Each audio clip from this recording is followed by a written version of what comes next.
Running for me is therapeutic.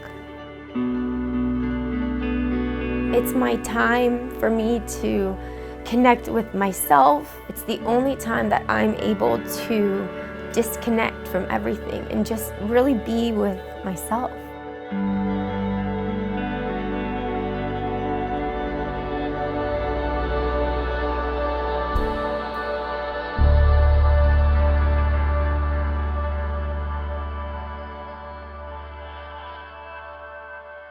Hi, I'm Rebecca Zamolo. I'm from Northern California. I'm the oldest of 5 kids.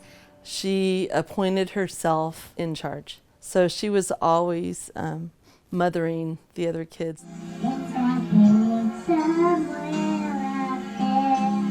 I was definitely the bossy one. I would choreograph routines for everyone. I would yell at my siblings if they did something wrong.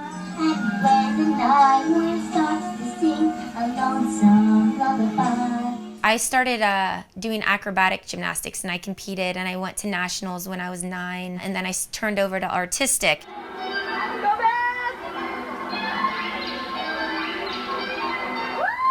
As she grew into herself, she organized musicals, plays, skits.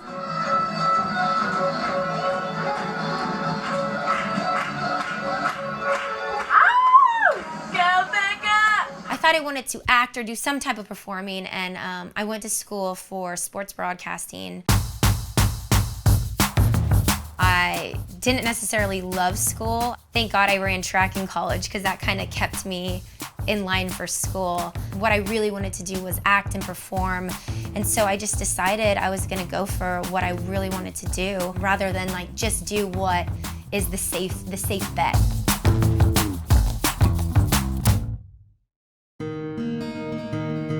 We met a long time ago, about 12 years ago. I was a singer, and she was actually a dancer. So I met Matt when I was a professional cheerleader for the San Jose SaberCats. Matt was in a boy band, and they were doing a music video for MTV, and I was one of the 6 cheerleaders picked for his music video. Looking like a tramp, like a video vamp. Damn, unless you wanna, can I be your man? And we hit it off right there on set. And then the after party, the rap party, he was his first line to me was you run track?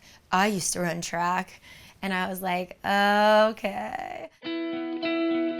She's one of those people that everybody's gravitated to, easy to talk to, but she also is very down to earth and likes to have a lot of fun. And it's kind of hard to go somewhere where somebody's not gravitated to come and talk to Rebecca.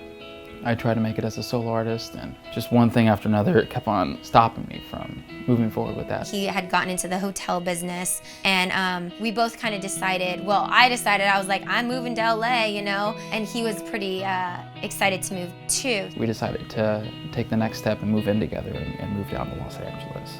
So I moved to LA to become an actress, like many do.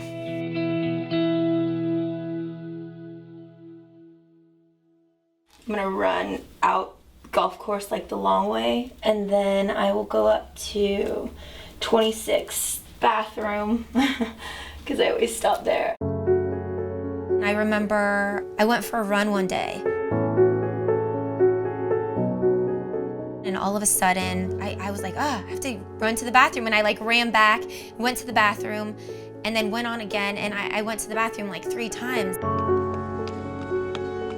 When her stomach started acting up and we really didn't know what was going on, she would call me from work late at night, hey, can you take me to the hospital? I can't stay in this pain. I don't know what's going on. So this is the 76 gas station that I stop at least once every time I run. And she used to come in, and I was always wondering, why does she come and use the bathroom? Okay, some people do have to use the bathroom a lot. I tried to figure out what was going on, and they really didn't know anything. And then they kept on having her do all these CAT scans. They sent me in for a sigmoidoscopy, and that's where I found out I had ulcerative colitis. It was hard. We didn't really know anything about it, and there wasn't a lot of information out there. So ulcerative colitis is a disease that involves mainly the colon and rectum. and it basically is an ulcerative colitis, which means that the mucosa that line the entire colon and rectum are inflamed, and that leads to symptoms such as diarrhea, bleeding. You know, a year into it, things weren't getting better. I would be like driving home and all of a sudden I would like have to go. And I remember like I'd have to pull into the apartment. I'd be like, Matt, come down and get the car. And he'd have to get in my car and I have to run up to the just to get to the bathroom in time. This disease had almost made a prison for me, you know, where I had to eat at a certain time so that I could leave at a certain time, so that I could go somewhere, or, you know, everything was basically worked around my stomach. I'd probably go to the bathroom, you know, 20 plus times a day. I don't get nutrients, you know, my body doesn't absorb a lot of things, so I'm constantly anemic. God.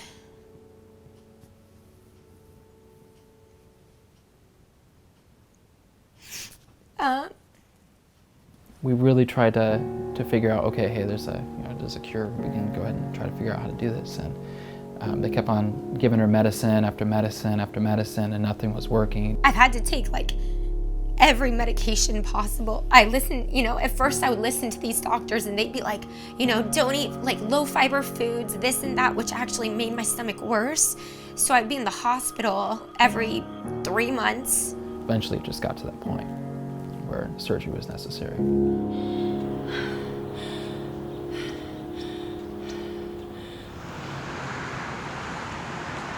You know, every year that passed was another, you know, my risk of colon cancer was getting higher and higher and higher. We had met with this new surgeon and he just kind of wanted to talk to us. By the time I met her, I think she's one of those people, she was in a field that, you know, she's young, having surgery is not something that people ever think about, being sick is not something people think about that age group.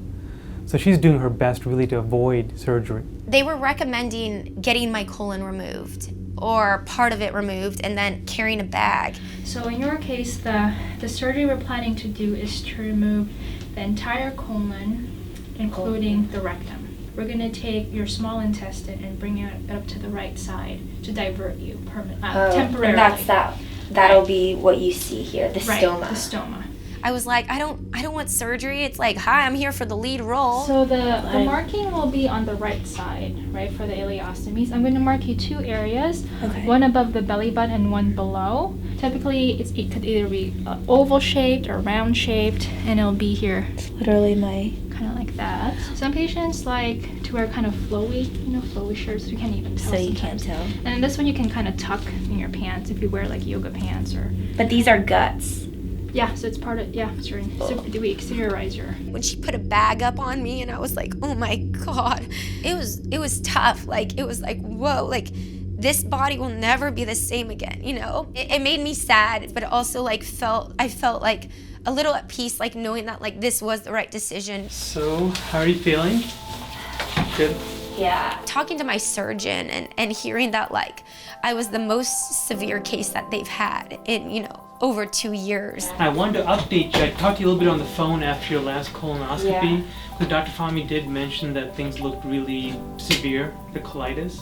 And I called you talking about how that may alter our plan. Now, the final planning, we're still going to go in with the idea of doing that. But when we're doing the operation, if we find the colitis is really, you know, severe, and that it's a higher risk to do the procedure now where we do everything in one go, we may just choose to stage it out. And that's something we'll really know only at the time when we do the operation on Thursday.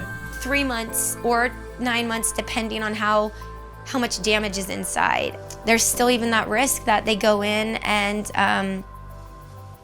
I have to have a bag for the rest of my life. Worst case scenario, when something like infection develops or bleeding, it can be life-threatening.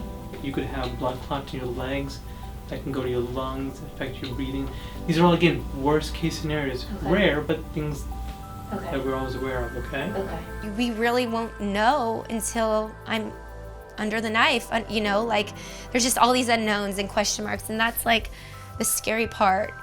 You're confident in the surgery. Yeah, this is absolutely what you need. I think you're one of the worst ones in terms of symptoms already, because you've been trying to hold off on it for a while. Yeah. And you've been suffering. I think 20 volumes a day is... Yeah. It's a lot to go through.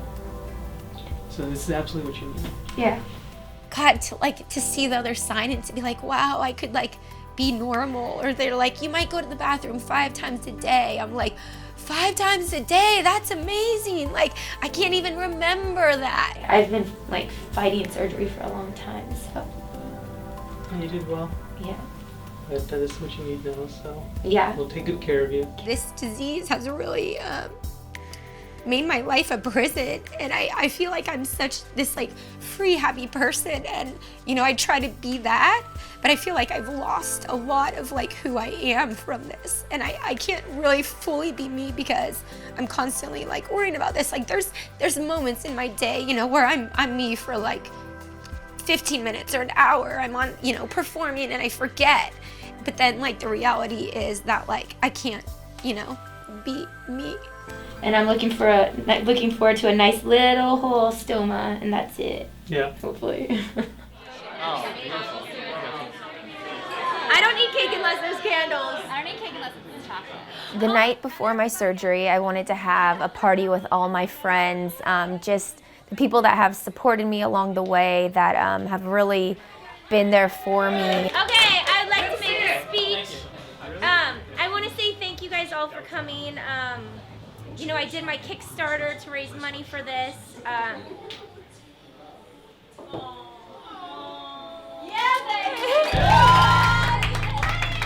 It was just so good to see all the love and support that I had from these people. Tomorrow is my surgery. Obviously, we don't know what's gonna happen. I think having everybody come over the night before really calmed her down a little bit and gave her a little bit of peace. I didn't do much. My mom came down, and you know, when your mom's here, you always feel like you turn back into that like, little baby again. So I can't make her better. And it's hard to see your kids suffer. I know I have a lot of people praying for me, and that means like so much, because at this point it really is, you know, in God's hands, because you know there's only so much doctors can do. So yeah, we'll see how it goes, and hopefully it goes well.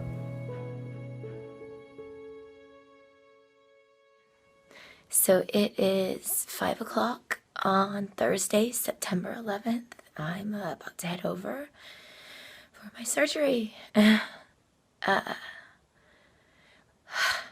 So Rebecca, her mom and I all went to the hospital and got her checked in. Hey, I'm just here waiting for my surgery. I got this from my sister, this from Anna. I'm holding it till the last second. You could see she was pretty scared.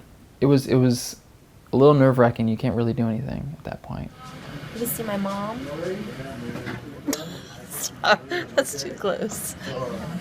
And my husband. And just the trio waiting for surgery. I'm out.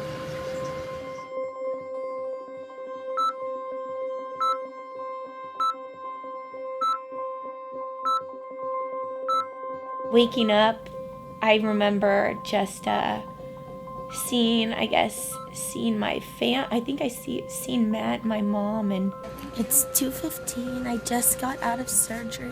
And the first thing she says was, "No one will tell me, is it 3 months or 9 months?" And I had to break it to her. You know, then I was like, I saw Matt, and he's like trying to be all cool. He's like, so no, it's gonna be 9, but it's gonna be okay. And I was like drugged up. I found out I'm gonna have to have the bag for 9 months instead of 3 months. It's a little upsetting, but Given the fact that she's recently on high-dose steroids as well as a Remicade, that long-term outcomes would be best if we actually break up the procedure so that she's able to get rid of the effects of the Remicade and the steroids that she's currently on. I think she eventually found comfort in knowing that it was a successful surgery and no complications happened, and she's able to move forward with her life. the ostomy doctor, and he is showing me, oh my God, my stoma for the first time. And it is freaking huge. Oh my God. Okay. It was hard. It was bigger than I thought. It was uglier. It was like this weird thing sticking out of me. It was like a mushroom. It's like big Botoxed lips. Cool. So will it get smaller? Yes, Yeah. it's going to get smaller between 6 weeks to 8 weeks. Beautiful. It's perfect. You know? You said it's swollen though. It's swollen. It's a normal reaction of the body to get swell. Yeah. When someone slaps your face, it's going to swell, but sooner or later it's going to subside to the normal. Yeah. Right? Okay. Like, I don't know how I can feel good wearing a bag, but figure out a way, I guess. Like he described it like this. I had a tube, so I was like peeing, and they were like, "She's peeing." I'm like, "I am." I didn't know I was peeing. You don't feel anything. Yeah. The day after surgery, my friends came. They were all wearing Team Rebecca shirts, and you know they. It gets me like so emotional every time. To like have that many people show up for you and know that like they were rooting for you. It's not like I planned any of this. I wasn't able to. So this was them making an effort. No more hospital for me. Yay. The first week of having my bag, I felt like I was just thrown into this bag boot camp. Last night was quite interesting. I was actually, I woke up and I noticed on my stomach that my bag was leaking. It was just one thing after the other, and it was... So right now, my bag is leaking, and I'm going to the doctor, but I have to take Uber. I had to call an Uber because my husband was at work. I'm gonna try to figure out, I duct wrapped, I'll show you. I put tape on my stomach, and then, okay. It comes undone, and it all comes down onto my carpet. I guess the bag came undone. So, like, you can see. So I'm literally cleaning up my own feces on my carpet. The pain medication made me car sick. I threw up in this bag right here. Luckily, my Uber driver, Mauricio, is very nice, and I luckily didn't get it on his car, but he's still taking me to my appointment. Oh, what a fun little day it's been so far. I got out, went to the nurse, and was just so relieved, and she just like cleaned me up. I remember just being like defeated, you know, completely defeated, and that takes, you know, a lot for me, but man, it was like the lowest of lows. I am changing my bag right now, which there's actually, it was leaking, so I had to use some high tape so it wouldn't leak, which that stuff works pretty good. It's a new day. We're gonna start fresh, you know, like, you know how to change your bag now, you'll be okay. This was like really hard for me to look at, like for a long time, and it still kind of is, but let's take off the sticky stuff. There we go. Clean all this gunk off. Yeah, Matt's kind of does it once in a while, but I mean, I need to be able to do this like, so I know, you know. I don't even know when I'm going to the bathroom, so all of a sudden it'll be like dropping, and I'm like, oh my God, which is why we have this here. So this is how the stealth belt guy Richard told me to put it on, is like that, and then I push it down, make sure it fits.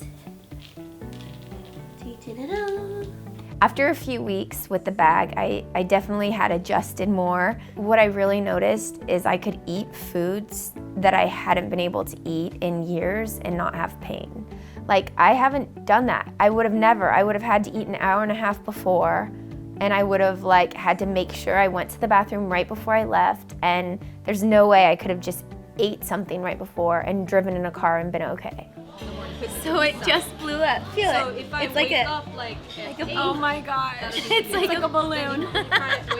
It's from soda. Anything carbonated like blows it up. That's crazy. So all these things that people think are so normal were like things that I was like, I felt like a kid, like experiencing like something for the first time. Again, it was like, oh my gosh, like we get to walk home after dinner, like wow, you know, and just little things that were so big to me, going to a movie. So I just finished watching my first movie since surgery with my husband, who's really short right now. And I ate and drank the whole time without having to leave. God, I'd missed out on so much of life for 8 years, you know? Like, it's crazy to think what I went through, you know? And it was all because I was afraid of a surgery that has in fact given me my life back.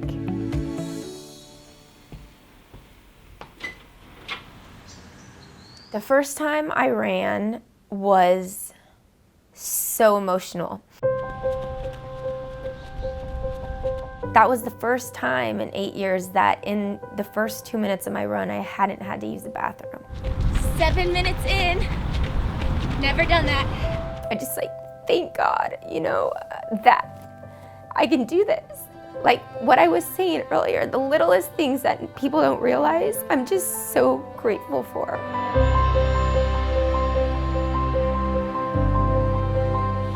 It feels awesome. It was weird because I've like run with pain in my stomach for so long. Like I forget what it's like to like run without it. And like for the first time, it's like I had no pain. Like it just felt so good. I felt like I could run like 1,000,000 miles. I've been making myself do it for so many years in pain just because that's why I started running in the first place. And it just feels like I have like something back that I've been like wanting for so long.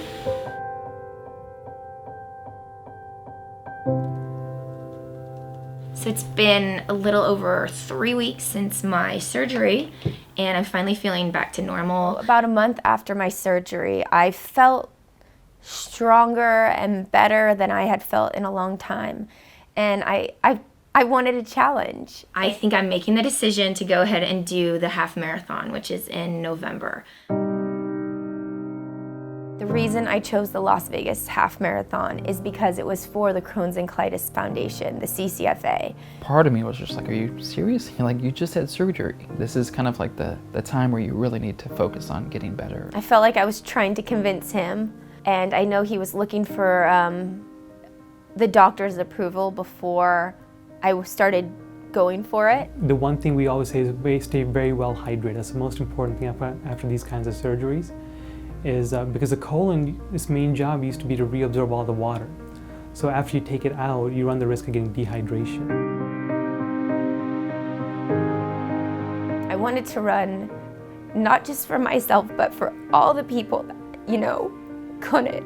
It's a lofty goal. 13.1 miles is not like a short distance. It's going to take some energy to get through that. One thing people watch out for is the risk of a hernia after any kind of operation, because the incisions only heal to about 80% of their previous strength. So there's always a risk of hernia anytime we make those incisions in the abdomen. So I had attempted a half marathon a couple years ago, and I had to drop out because my pain was so bad at mile 7. I went to a bathroom and I basically didn't leave the porta potty. I felt, you know, it was such a letdown to have to stop and to not be able to finish, physically not be able to finish. She knows her body best. It's gonna be interesting. I just wanna make sure she's not like pushing too hard just to make sure that she can finish this race. You know, I really want her to get better. I think what we finally agreed to is that if I felt like I couldn't do something or something was getting worse, that I would stop. And that was the best he could do with me, because when I have my mind set on something, I'm gonna do it, whether he says yes or no. You know, it was gonna happen.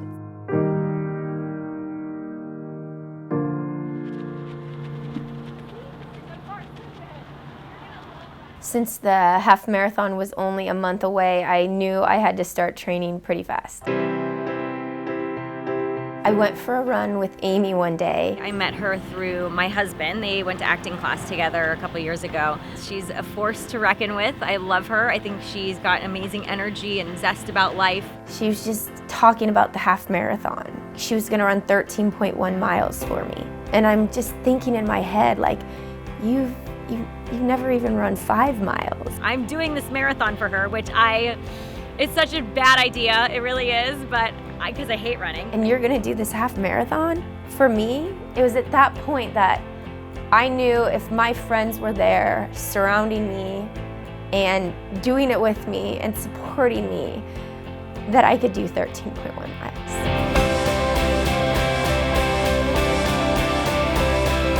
I started at 1 mile and I would build a mile every few days. And I got up to mile 4 and I felt good. And I got up to 6 and I felt good. I was tired, I felt out of shape, but I felt good.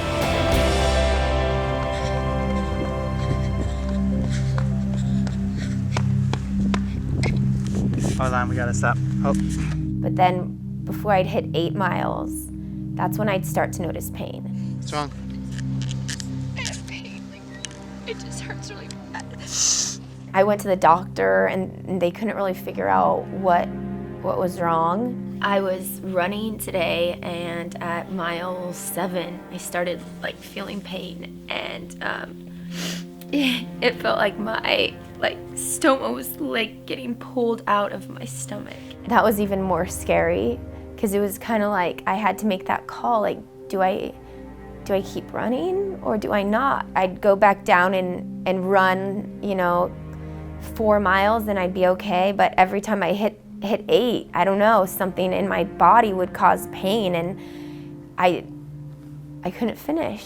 I tried to go for another run today and I had the same pressure around my stoma. I felt like if I didn't finish the half marathon, I would be letting so many people down, including myself. And I just couldn't see that as an option. I'm gonna try to take it easy for the next couple days and see if it gets better. Right now it's bleeding around the stoma and it's really tender. So I'm hoping just taking a little bit of rest will help. Am I just being stubborn? Is this something that I should really be doing?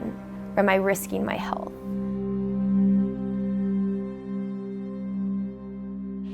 I can put it right under the table. Perfect. Keep that for you. Today, we are putting on a fundraiser for the Crohn's and Colitis Foundation. It's called Dancing for a Cause. I figured since I was running the half marathon, I might as well try to raise money for them. I got a speaker to come and share her story. After struggling for 5 years and really not being able to do anything I really wanted to do, I made the choice to have my colon and rectum removed. And I also reached out to people with Crohn's and colitis, and a lot of people are embarrassed to talk about it in person, so I picked a few stories, and I had a couple of my friends read it out loud. At the age of 13, he was rushed into the OR with what they thought was a burst appendix.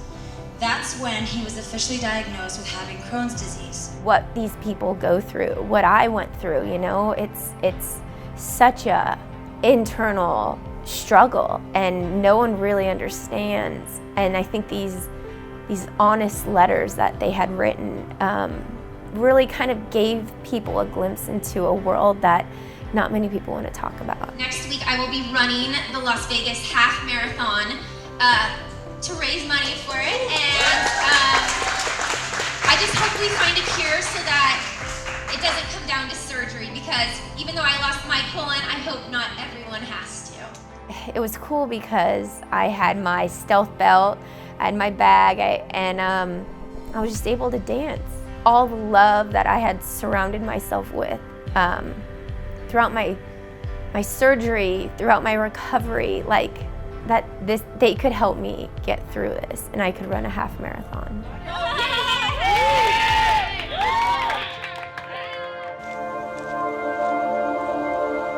So a couple days before Vegas, I just wanted to really clear my head.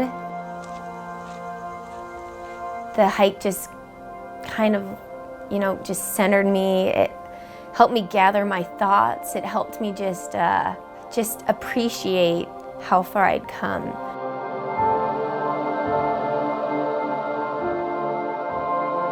I remember being like, wow, less than 2 months ago you had surgery. And you're gonna do this amazing thing. And you're gonna inspire so many people, And it was It was a powerful moment that I needed to have by myself.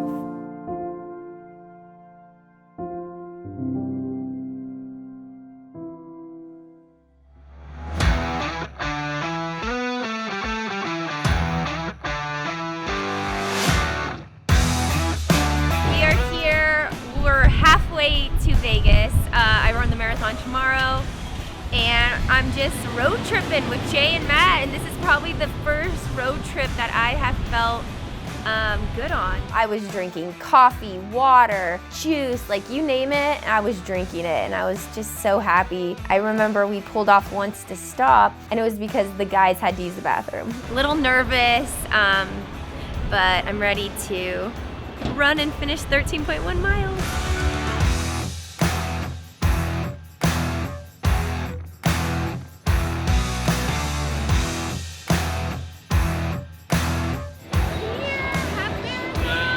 Once we got to Vegas, I met up with Team Challenge. They were who I was running for the CCFA. We went and signed up at the convention center, which is where everyone goes to get their, their racing bibs. So I just got my bib number. I'm all set up for the race. I got my t-shirt. This guy kind of pumps me up more because the energy is like crazy. So, yeah, just getting ready for tomorrow. The morning of the half marathon felt surreal. I couldn't believe that this day had come. The Style Lounge in Las Vegas had heard about my story and offered to give us tattoos and do our hair. So all of us girls, of course we wanted to look cute. Can we do wings? Yeah, let's do wings. Okay, we want to do wings on our back. That's it. But we have to take off our shirts. The people that were running it with me, it was such an eclectic group. Elisa and Christy, Cosette, Gina's a mom with 3 kids, and Amy is not a runner. I got a henna tattoo on my hand. They gave us angel wings on our back. They did our hair. We looked amazing. I mean, we were probably the best looking group of girls running a half marathon. It just made the day that much more special, and it added so much. I think it really got all of us even more excited. All right, I am going to change my bag for the half marathon that I am running today. So right before the race, I wanted to make sure that I would have no leaks in my bag. So I wanted to make sure it was a fresh bag. I went back to my hotel room and I switched my bag. I'm hoping that it works and there's no leaks because running with a leaky bag is not going to be a great thing. There was the aspect of me physically running, and then there was the aspect of the bag leaking. And both were concerns. I just hope the bag holds up. It's kind of what I'm nervous about, to be honest. It's like my biggest fear. It's more so the bag leaking than me finishing, even though I know the finish is gonna be hard also. It's all been leading up to this race. I'm so excited. 2 months ago, I was in a hospital bed having my colon removed, and now I'm gonna be running a half marathon, and that's pretty amazing. Woo! So, yay! Go Rebecca! Yay! Let's go, all of us!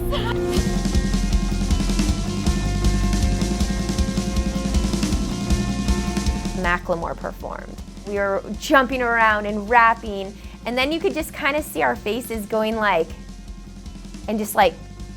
oh my gosh, we're about to run a half marathon. And then the reality set in, and we were and we started kind of dancing less and being oh man, this is happening. So once we got to the starting line, because it took a little bit of time to get up there with all the people, and once it started, just...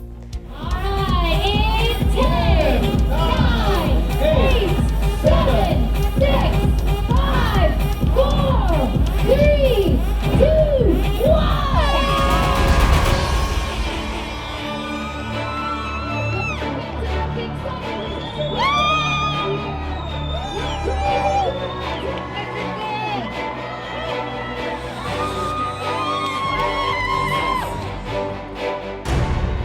It was just I don't even know how to describe it.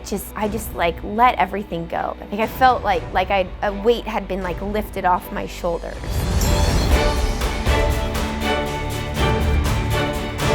I remember we went through like the 2-mile mark and there was music playing and lights flashing. It was just so much energy, and people were just like, I love your glitter tattoos, we love your angel wings. You know, like people were just being so friendly, cheering us on. So we are almost at mile 5. And then we got to mile 5 and I felt good. I think all of us kind of felt good. We got to mile 7 and I was like, all right, I'm good. Once we got to mile 10, it was like, we're at mile 10. We only have 3 miles left. But at the same time, my legs were like, 3 miles. We just hit the 10-mile mark. We're 4 strong. One of our girls went actually fast back our old racing days. And one is behind. But yeah, I'm still here. Amy's still hanging. And I know even with Amy, it was a shift, you know, because you get tired and you start questioning and you're like, what if we don't make it? We have 2 miles left, so we have to finish. So far, so good with everything. With 1 mile to go, everyone's cheering. You can see the finish line. It was like, it just felt like I was floating.